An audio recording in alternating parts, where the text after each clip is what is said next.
You're staring at a wall of pink meat. Spiral cut, honey glazed, bone in. One label says ham. Another says ham with natural juices. A third says ham, water added. Same animal, same cut. Completely different products. And that pink color you associate with quality? It's not from smoking. It's from a chemical that turns gray pork into something you'd actually want to eat. What's really inside that Christmas ham? Let's explore the process. The Christmas ham has a surprisingly dark origin. Ancient Norse pagans sacrificed wild boar to Freyr, god of fertility, during winter solstice celebrations. When Christianity absorbed these traditions, the ritual became a meal. By the mid-20th century, ham claimed American holiday tables. Cost drove adoption. In 1950, ham cost 62 cents per pound, while beef cost 74 cents, and steak 94 cents. Simple math for families feeding crowds on a budget. Americans now consume 318 million pounds of ham every Christmas, making it the second most popular holiday meat. 74% of dinner hosts choose it over turkey.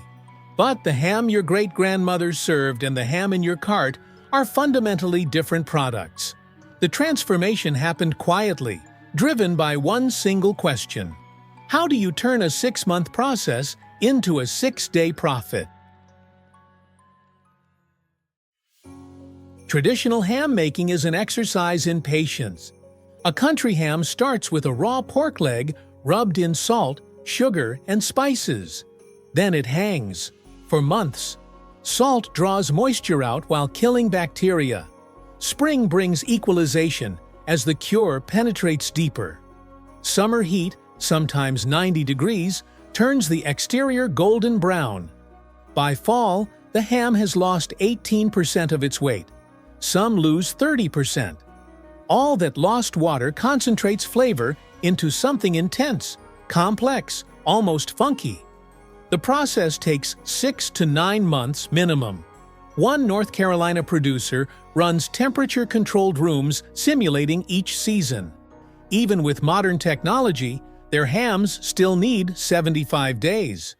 The result is meat you slice paper-thin and eat uncooked, similar to Italian prosciutto. The industrial solution was elegant in its efficiency. Instead of waiting months for salt to penetrate, why not inject it directly? City ham is made by pumping brine straight into muscle. Some producers inject through the femoral artery, circulating solution like reverse embalming. Cure time drops from months to days. But here's where labels tell different stories. The USDA classifies ham by water retention. Ham allows 2% added water. Ham with natural juices allows 8%. Ham, water added, permits 10%. Ham and water product has no upper limit. That's spiral cut ham on sale for $2 a pound. Check the fine print. You might be paying ham prices for a product that's 1/10 water by weight. Here's where the story flips. That appetizing pink has nothing to do with smoke. Raw pork is grayish-pink. Cooked pork turns grayish-white. Salt and cook a ham without additives, it looks like any other pork roast. The pink comes from sodium nitrite. When nitrite enters meat, it converts to nitric oxide, binding with myoglobin to create stable pink pigment that survives cooking. Without it, your Christmas ham would be gray. One French producer admitted nitrite exists primarily for color. Ham has to be pink, not brown, he said. Otherwise, people say it's not fresh. The irony is thick.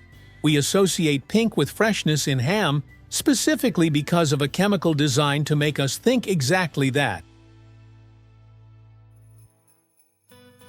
The debate isn't just wet versus dry. It's time versus money. Tradition versus convenience. Country ham delivers complexity that takes months to develop. Those funky, nutty, savory notes come from slow enzymatic breakdown and controlled dehydration. You slice it thin, eat it at room temperature. Pair it with biscuits or charcuterie. City ham offers something different. Injected brine keeps meat moist through cooking. Texture stays tender, almost juicy. It's forgiving to cooks and feeds holiday crowds easily. Neither approach is wrong. Country ham costs more because it requires more time, loses more weight, demands more skill. City ham costs less because efficiency drives everything. The question isn't which is better, it's which trade-offs you're willing to accept. The part that surprises everyone involves a Detroit salesman and a dream. In the 1930s, Harry Hunsalar taught drugstore clerks how to slice bone-in hams for sandwiches. He was skilled with a knife, but knew there had to be a better way. One night, the solution came while sleeping. Using a tire jack, pie tin, washing machine motor, and kitchen knife, Hunsalar built the first spiral slicer in his basement. The major meat companies rejected his invention repeatedly. So in 1957, he mortgaged his home and bought a Detroit ham shop for $500. Today, 34% of American hams are spiral sliced. The patent expired in 1981, but that basement contraption changed how millions serve Christmas dinner. The final transformation takes minutes. That signature glaze creates flavor through the Maillard reaction. Sugars and amino acids, meeting high heat, produce hundreds of new flavor compounds. The same chemistry that browns bread crust and sears steak creates that crackling caramelized exterior on your ham. Most flavor you associate with Christmas ham comes from those final 15 minutes under the broiler. Curing provides foundation. Nitrite provides color. Injection provides moisture. But the glaze provides the memory. Months of traditional work compressed into days. Gray protein transformed into appetizing pink. A spiral slicer dreamed up in a Detroit basement. Remarkable optimization. Next Christmas, when you pull that ham from the oven, you'll see it differently. The pink isn't proof of smoking, it's chemistry. The natural juices aren't natural at all. They're injected. The spiral cuts came from a dream and a washing machine motor. Somewhere, in a temperature-controlled room, a country ham is still hanging, waiting months to become what city ham becomes in days. Same animal, same cut, different patience. Both are real, one just takes longer to admit it. So, what's sitting in your fridge right now?